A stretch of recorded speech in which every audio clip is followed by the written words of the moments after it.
दूसरी बात है कि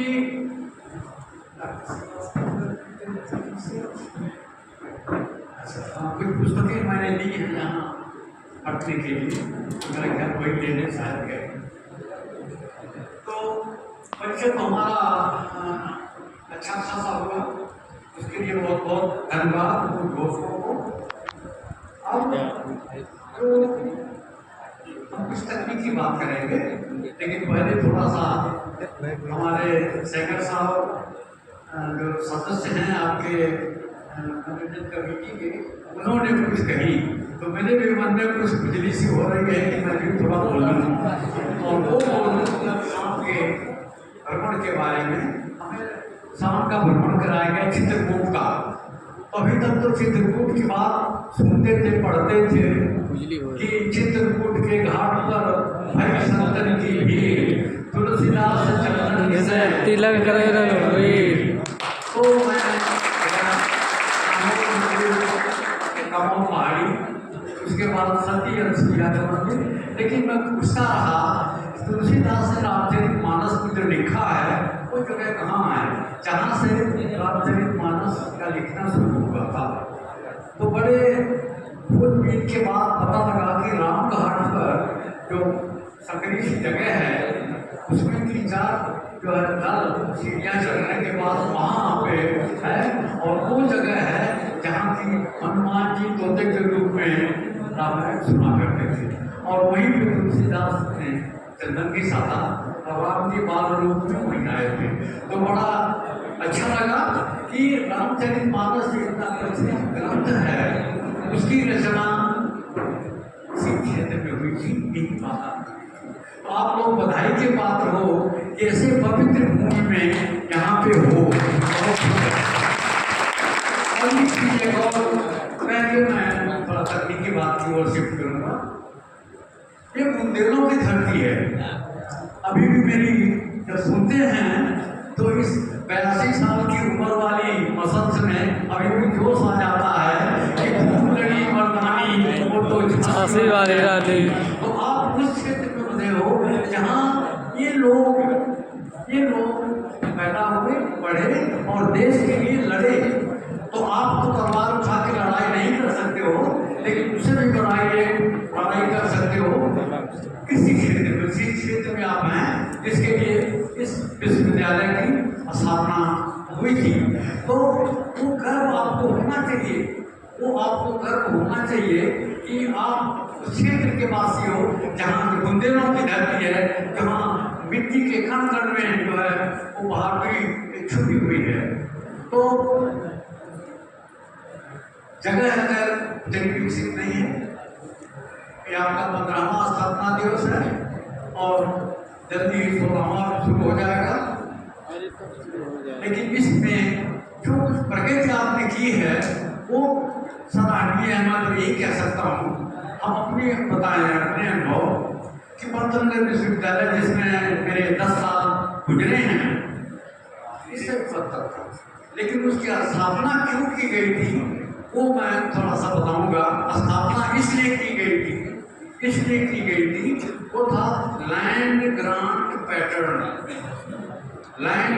पैटर्न जो अमेरिकन सिस्टम है कि पैसा न देके किसी विश्वविद्यालयों को उनको लैंड दिया जाए, उस लैंड से जो आमदनी हो उस आमदनी से विश्वविद्यालय चले। तो लैंड ग्रांट पैटर्न ठीक है, आंशिक रूप से सफल हुआ, लेकिन आप भी उसी पैटर्न पर हो कि आप इस बुंदेलखंड की धरती में जो तकनीक निकालना है, जो कुछ निकालते हैं उसके आधार पर आप क्या करेंगे। अब आपका ध्यान में ले जाना चाहूंगा कि बुंदेलखंड आखिर है किस चीज की बात। पहली बात पानी की कमी है। वर्षा अगर हुई तो मैंने सुना कि एक दिन में 100 मिलीमीटर बारिश हो जाती है, लेकिन वो सारा पानी यहाँ रुकता नहीं है, निकल जाता है। तो जब सच्चे और वो हमने देखा कि विश्वविद्यालय उधर ध्यान दे रहा है, और वो ड्राई लैंड फार्मिंग की जो टेक्निक है वो तो आप लोग विकसित ही कर रहे हो, लेकिन जब सच्चे तालाब के खुदे पूरे फार्म पर सब एक बड़ा महत्वपूर्ण कदम है। जब नहीं होता है कम से कम उस जल संचय से आप सिंचाई करके सब्जी खेती भी कर सकते हो या लाइट से इरिगेशन देके उसको कर सकते हो। तो बड़ी महत्वपूर्ण दिशा में आपका काम अच्छा हो रहा है। अब प्रश्न होता है कि आप बुंदेलखंड यूनिवर्सिटी बनी और मेरा ख्याल है कि जो उत्तर प्रदेश के कृषि विश्वविद्यालय हैं उनमें ये सबसे यंग विश्वविद्यालय है जो यहाँ पे बनाया गया है। तो अभी कुछ कहने के बाद मैं कहूँगा, लेकिन मन में रोका नहीं जाता कि आपका जो संक्षेप में नाम है BUAT, Banda university of agriculture and technology, ये मुझे थोड़ा सा खटका। और क्योंकि प्रबंध समिति के सदस्य शेखर साहब भी यहाँ मौजूद हैं, 10% के लोग भी मौजूद हैं, हमारे वर्धक भी मौजूद हैं।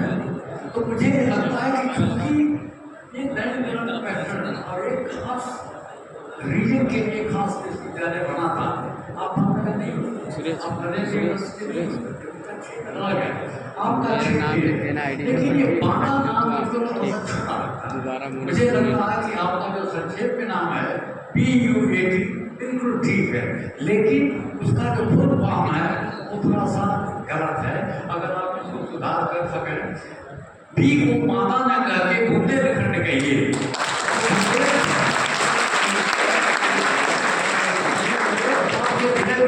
होगा कि हम माता नहीं हैं, हम माता के पास स्थित हैं, लेकिन हम बुंदेलखंड हैं। तो मेरा ख्याल है कि बुंदेलखंड कृषि प्रौद्योगिकी विश्वविद्यालय बुंदेलखंड। चलो ये हो जाएगा। University of agriculture and technology क्या है, आपके दिलो दिमाग पर बुंदेलखंड छाया रहेगा, माता नहीं छाया रहेगा। फिर आप उसमें फोकस करोगे, यहाँ की जो समस्याएं हैं कृषि आधारित तो नाम चेंज हो गया पशु आधारित समस्याएं हों, उसके ऊपर फोकस करोगे। तो जो कुछ मैंने देखा यहाँ बड़ा अच्छा लगा और बताया भी गया कि अलसी की वैरायटीज हैं, अलसी की वैरायटीज यहाँ बड़ी अच्छी हैं, बहुत अच्छी चल रही हैं।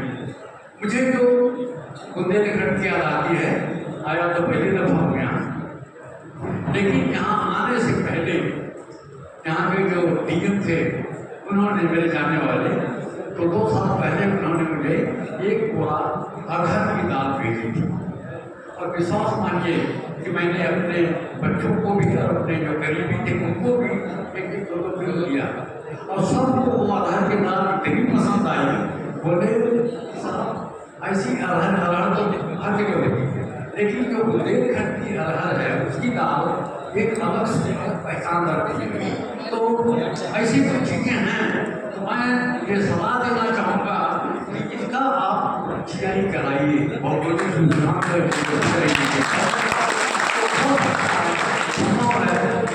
अरहर के ऊपर तो GI नहीं मिलेगा, लेकिन अरहर की दाल के ऊपर निश्चित मिलेगा, GI होगा। और इसी GI के क्षेत्र में और भी कुछ चीज़ें हैं जो की जा सकती हैं। जैसे पशुओं की कुछ ऐसी नस्ल है जो सिर्फ और सिर्फ बुंदेलखंड की होती है। गाय की नस्ल है, बकरी की नस्ल है, भेड़ की नस्ल है, तो इनका आप GI कराएं। अन्य लोगों को मैं कह सकता हूँ कि GI क्या है। GI के माने होता है, जैसे आपने पेटेंट का नाम सुना होगा, का पेटेंट है किसी एक व्यक्ति का है, लेकिन जो GI है उस भौगोलिक क्षेत्र में जितने लोग होते हैं सबका पेटेंट है, सब लोग उसका फायदा उठा सकते हैं। तो अगर GI होता है यहाँ से किसी भी चीज़ का, तो पूरे बुंदेलखंड वाले उसका फायदा उठा सकते हैं। इसीलिए कुछ चीज़ें हैं जिनका आप GI कराएं और उसका फायदा होगा। कैसे होगा, एक काम करा के देखिए। अभी तो शायद कोई GI नहीं हुआ है, लेकिन कोई GI बुंदेलखंड का करा के रखें, चाहे वो धान की प्रजाति हो, चाहे वो अलसी की प्रजाति हो, चाहे वो अरहर हो, चाहे वो गाय हो, बकरी हो, भेड़ हो, इसकी प्रजाति हो, उसका फायदा यहाँ के लोगों को मिलेगा। उदाहरण मैं देता हूँ अपने सबसे जो मेरे दिल के करीब है, इसकी चर्चा आपकी होगी, काम खत्म हो रहा था। तब तो संयुक्त राष्ट्र में 10 साल आखिरी नौकरी की मेरी हुई थी संयुक्त राष्ट्र की। वहाँ से जब सेवानिवृत्त होकर, मैं सेवानिवृत्त जो मैं आपको नहीं कहता, मैं आज़ाद कहता हूँ, तो आज़ाद होकर लौटे और वो आज़ाद मैं तो सेक्रेटरी के लिए कहूँगा, कृपया रिटायरमेंट सब अपनी डिक्शनरी अपने दिलो दिमाग से मिटा दीजिए। जब यहाँ से आप 60 साल में सेवानिवृत्त होंगे तो आप आज़ाद होंगे, क्योंकि अभी तक तो विश्वविद्यालय आपका टर्म्स ऑफ रेफरेंस QOR लिख रहा है। आज़ाद होने के बाद आप स्वयं अपना QOR लिखोगे, उस पर काम करो। मुझे अपना QOR लिखने का मौका मिला जब संयुक्त राष्ट्र से वापस आए। हमने देखा कि कानून खत्म हो जा रहा है, कई कारण थे, उसमें था कि किसी को कोई अनुसंधान नहीं हुआ, कोई प्रजाति नहीं। मैंने चार प्रजाति निकाली, इसका ऑर्गेनिक का प्रोटोकॉल बनाया, प्रदूषण का नेचुरल फार्मिंग का इसका प्रोटोकॉल बनाया, एक्सपोर्ट कराना शुरू किया। अभी हमारे को कुछ 400 अमेरिका पहली दफा गया है, उसको अभी 2000 का ऑर्डर सिंगापुर का मेरे पास है। संभव है नहीं कर पाएंगे क्योंकि करीब किसान के पास करना है, तो ऐसा कुछ करना है तो आपको पैसा मिलेगी।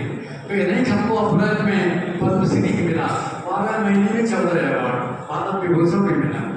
तो कहने का मतलब है कि आप जब सेवानिवृत्त होकर लौटेंगे तो अपने आप को सेवानिवृत्त रिटायरमेंट नहीं, समाज के लिए या अपने क्षेत्र में के लिए आप बहुत कुछ कर सकते हो। तो कृपया, और वो आपकी जवानी जो है ना अभी की, वो बनी रहेगी। और मेरी तो लोग पूछते हैं कि आपकी उम्र क्या है, मैंने कहा 25 वर्ष का हूँ।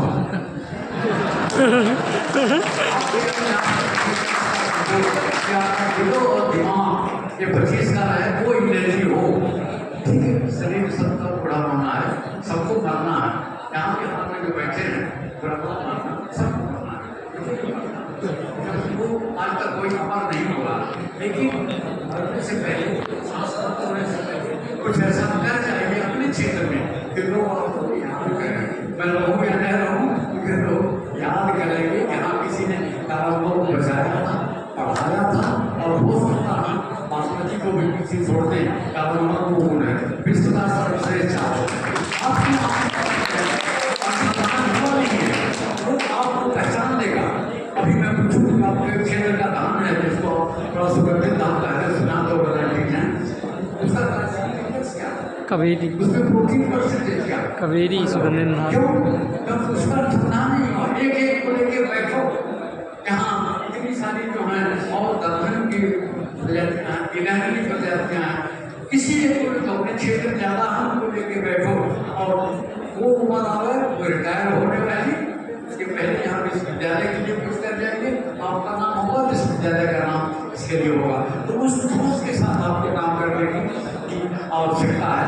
तो मैं फैकल्टी को कहूँगा, विद्यार्थियों को मैं भी मैसेज देना चाहता हूँ कि मत समझो कि आप जो है बहुत अच्छे टॉप के विश्वविद्यालय में नहीं हो, लेकिन वो क्योंकि आप बुंदेलों की धरती पर जो विश्वविद्यालय बना है वहाँ के विद्यार्थी हो, और आप कहाँ से कहाँ तक उठ सकते हो।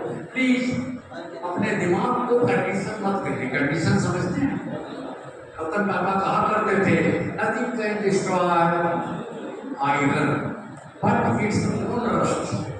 जो लोहे में मुरझा लगता है ना, वही लोहे को खराब करता है। रतन टाटा का सही है, nothing can destroy iron but its own rust. इसीलिए अपने आप को आप किसी भी तरह के, मैं भी किसान का बेटा, आज भी किसान हूँ, लेकिन संयुक्त राष्ट्र आप किसी से पूछे जान पहचान, राष्ट्रपति से कोई प्रधानमंत्री मुझको जानेंगे, तो इस प्रदेश के मुखिया महाराज जी योगी जी जानेंगे, वो मेरा पूरा बैठा उनको याद है। तो ऐसा कुछ करके जाइए कि आपकी पहचान बने, और ये तो आपके स्वार्थ की बात है, आपके संस्था के स्वार्थ की बात है, किसी संस्था के लिए करके जाइए, इस संस्था का भी नाम लो, जहाँ पे किस किसी बात पर है, हर एक में पोटेंशियल है। तो बच्चों अपने आप को जो है, अपना दिमाग मत करिए कि हम तो बस इसी लायक हैं, हमारे भाग्य में यही लिखा होगा, ठीक है। आपके भाग्य वाग्य ऐसा कुछ बात नहीं होती है, मेहनत करो। जब एक किसान का बेटा आपके सामने बोल रहा है और जो 85 साल में भी अभी 25 साल वाले की एनर्जी है, भाग दौड़ करी लगी रहती है, तो इस नाते आप बहुत ऊंचाई पर जा सकते हो। और लेकिन मेहनत करने की जरूरत है। दलाई लामा कहा करते थे, दलाई लामा कहा करते थे कि anything that is called love, love for humanity, love for work, that involves risk. तो रिस्क को लेना, बगैर रिस्क के कुछ नहीं होता। बिल्कुल बनी बनाई समझ पर आप चलेंगे तो जस के तस रहेंगे। आपको झाड़ियों में, ऊबड़ खाबड़ में, हर जगह आपको चलना है। कहा जाता है ना कि राजभोग के दो चले, हमारे पूरब में तो बहुत पुराने जगह कहा प्रचलित है, राजभोग कर दो चले, शायर सिंह में सबूत, 3 चले, शायर सिंह में सबूत। अगर कोई शायर वही पुरानी कविता लिखता रहेगा सिंह, अगर वो खाली सड़क पर चले तो उसको शिकार मिलेगा, और सबूत तो आप सारे सबूत हो। राजभोग कर विचरना सीखो। जो कुछ नए चैलेंजेस हैं उनको करो, वो आपको नाम देगा, वो आपको काम देगा और वो आपको दाम भी देगा। तो नाम काम दाम तीनों आपको मिलेगा और सबसे रिस्की।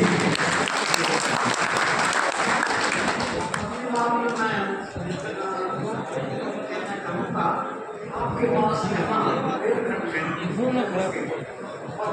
माता फोकस नहीं के लिए आपकी और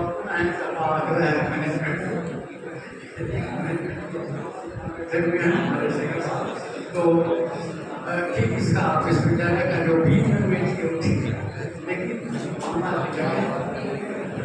ये कहिए हम आपके दिन में बैठा कर हम तो देर घर को ये आपके विश्वविद्यालय का कार्य क्षेत्र है। ये किसी से कोई चिड़ाई हुआ है, वो कहाँ वो मध्य प्रदेश वाले हैं, जबलपुर वाले हैं और हमारे लिए धान की वैरायटी है, उसका चिड़ाई आपका है, जबलपुर वाले कहाँ से आ गए। तो इसका तरीका है, आप उससे वेबसाइट पर इंटेलेक्चुअल प्रॉपर्टी राइट का है, www. देखिए आप उसमें हो जाएंगे। अपने क्षेत्र में आप सोचिए बुंदेलखंड में क्या है, उसको कैसे आगे बढ़ा सकते हैं और कैसे उसे अपना नाम काम दाम और तीनों हम लोग।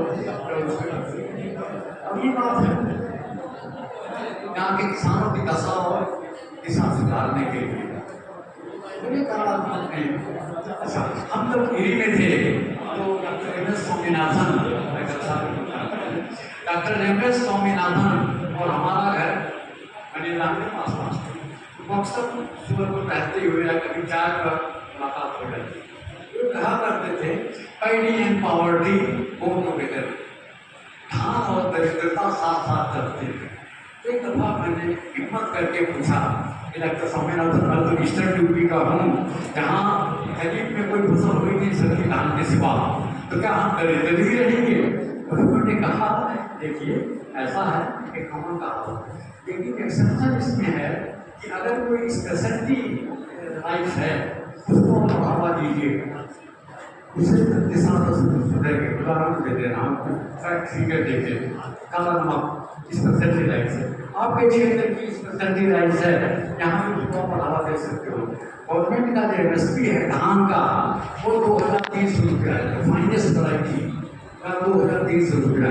हम काला नमक धान खरीदते हैं 5000 रुपया में, कहाँ 2300 और कहाँ 5000। किसान की दशा सुधरी। नई वैराइटीज का हमारे उतने प्रोडक्शन है जितना थी पुरानी वैराइटीज का। तो इस तरह से यहाँ भी स्पेशलिटी राइसेज हैं, उनको थोड़ा बढ़ावा दीजिए, उनको अपने साथ जोड़िए। जो किसान हैं उनकी दशा सुधरेगी, उनकी दिशा सुधरेगी, उनकी आमदनी सुधरेगी, यहाँ जो गरीबी है गरीबी दूर हो जाएगी। फिर तुमने धान का एग्जाम्पल दिया, अरहर और तमाम ऐसे लेग्यूम्स हैं जो यही होती है इसी दशा में, और दलहन की फसलें उनको जो है दलहन में ये देश कभी कभी भी आत्मनिर्भर नहीं हो सकता। उसे लिखवा लीजिए पत्थर पर, कभी नहीं। क्योंकि दुनिया में सबसे ज्यादा अगर तेल का कंजम्पशन है खाने वाले तेल का अपने देश में। अभी कुछ दिनों पहले सुना होगा मन की बात में श्रद्धेय मोदी जी ने यही कहा मोटापा हटाने के लिए, उन्होंने मोटापा हटाने के लिए कहता तेल घटाना तुमको, लेकिन वो कम होगा नहीं। अपने घर में जो होते हैं किचन में जो आपको टेस्टी खाना देते हैं, कहीं उसे बिना तेल का बनाओ, बनेगा किसी दिन बिना तेल का खाना नहीं बनेगा। तो तेल और हमारा देश सबसे बड़ा इम्पोर्टर है, हमारा देश सबसे बड़ा इम्पोर्टर। हम आपको याद दिलाते हैं 1943 का, तो फिर जवानी सीखा, लेकिन हमारे मामा के घर में हमारे 1942 की। तो 8 अक्टूबर 1943 का अकाल चुके थे, उस समय तो नहीं देखा और पढ़ा कि 30 लाख बंगाली मर गए, तरफ भी मर गए, क्योंकि उनको धान का चावल का दाना नहीं मिला खाने को। अगर कहानियाँ ऐसी तो कह कर देता पर चावल के दाने पड़े रहते थे। माँ ने अपने बच्चों को भी देती थी कि चावल के लिए वो हल्का। अंग्रेजों ने लिखा और अंग्रेजों ने लिखा कि जी ब्राह्मण जात के नाते धान की फसल खराब नहीं, इसलिए धोखा बड़ा मेरी पुस्तकों में पहले यही लिखा था। अब सबूत मौका मिल गया कि ऑस्ट्रेलिया से आया हुआ कलकत्ता उठाता है, उसको करने नहीं दिया गया, उसको श्रीलंका भेज दिया जहाज का। मैंने अपनी पुस्तक में पढ़ा तो कहानी मतलब भूख से बड़ा मदद करे 30 लाख बंगाली मारे थे 1943 में। देश आजाद हुआ, अन्न की कमी थी, हम ये अथॉरिटी का अनाज खाते थे। मैं उस समय इतना ज्ञान हो गया था, मेरे गाँव में भी राशन की दुकान खुली थी, वहाँ का मिलता था ज्वार बाजरा। पूर्व वाले यूपी के लोग परिचित नहीं किया बाजरा से, उसकी रोटी नहीं खा सकते, लेकिन लाल वाला के मुझ को मेरा साता था कि अथॉरिटी में इसकी रोटी काली होती थी, वही हमको खाना पड़ता था, काली रोटी भी खाना पड़ता था जीवित रहने के लिए। देखिए वो दिन था। और आज आपको थोड़ा गर्वान्वित महसूस करूँ, आज 4 सालों से अपना देश दुनिया का सबसे बड़ा चावल का निर्यातक है। हम अमेरिका को खिलाना है चावल, अभी बताया मैंने 400 हम अमेरिका भेजे यहाँ आए हैं। तो वो दिन आया इसके बदौलत, आप जैसे वैज्ञानिकों के बदौलत और हमारे में किसानों के बदौलत वो दिन आया कि जब हम अमेरिका को खिला रहे हैं। यूनाइटेड नेशंस में हाई वापस गई जब इंडिया ने अनाउंस किया कि हम चावल का निर्यात बंद कर रहे थे, उनका 50 देश भूखे मर जाएंगे। आखिर में उन्होंने कहा ये 5 देश हैं इनके अगले महीने मर जाएंगे भूखे इतने, तो अपने पड़ोसी देश बांग्लादेश और फिलीपींस इसको कानून तोड़ के एक्सेप्शन बना के हमने चावल भेजा। जब वो लोग गए, ये हमारी हालत है। हम अच्छे खासे निर्यातक हैं गेहूँ के, हम दुनिया के सबसे बड़े दूध के उत्पादक हैं, हम दुनिया के सबसे बड़े फलों के उत्पादक हैं, हम दुनिया के सबसे बड़े सब्जी के उत्पादक हैं। तो ये हमारी हाल है कि कहाँ 30 लाख बंगाली भाई बहन वाले मरे और कहाँ आज हम दुनिया को मरने से बचा रहे हैं। इसकी बदौलत वैज्ञानिकों की बदौलत, किसानों की बदौलत। तो अगली पीढ़ी की आपको जानी है और हम जो बास्केट केस कंट्री के इकोनॉमिक्स इसका शब्द का मैंने समझेंगे, हम जो बास्केट केस थे वो हम दुनिया के फूड बास्केट बन रहे हैं, बने हुए हैं। तो फिर ये ज्ञान है और अगली पीढ़ी आप इसको आगे बढ़ाएंगे।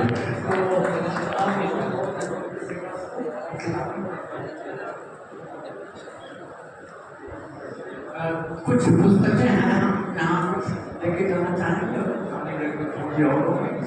तो पुस्तकें हैं जो तो हमारी है introductory principles of plant breeding, ये हमने 1980 में लिखी थी और जब से अंडर ग्रेजुएट के लिए बेस्ट और अभी अगर पोस्ट ग्रेजुएट इसको एकदम से मस्त कर लें तो AIS में आने से उनको कोई नहीं रोक सकता। इसका हिंदी संस्करण है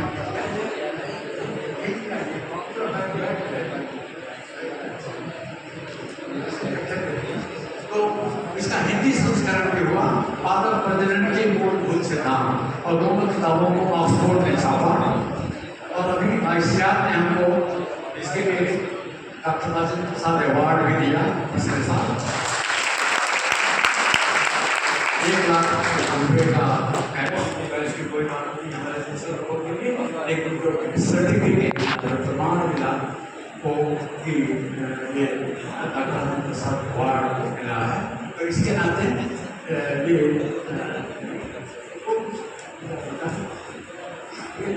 हैं यहाँ हम ये चाहेंगे अभी तो अपने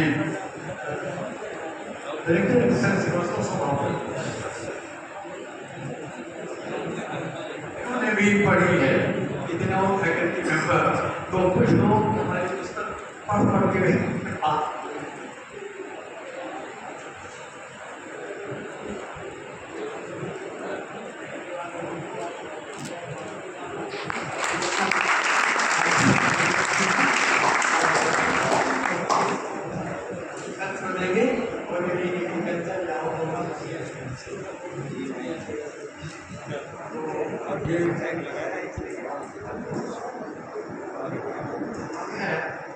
जो काला की है इंग्लिश टाइटल स्टोरी ऑफ काला नमक lives past present and future. भगवान बुद्ध की तस्वीर है दुनिया का सर्वश्रेष्ठ चावल बनाने के लिए 3000 वर्षों का इतिहास इसमें है और ये मैं अपने वाइस चांसलर साहब को दूंगा। हिंदी भी इतनी अच्छी है हिंदी वाले